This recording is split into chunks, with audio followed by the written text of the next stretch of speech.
In this video, I'll show you how to get Shikai Stasis in Type Soul.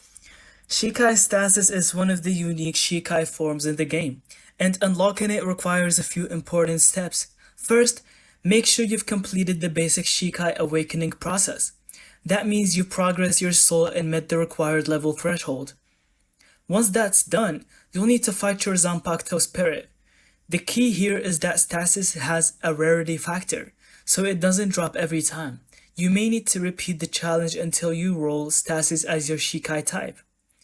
In the update, Shikai Stasis gained new moves focused on control and disruption, making it a strong choice for PvP.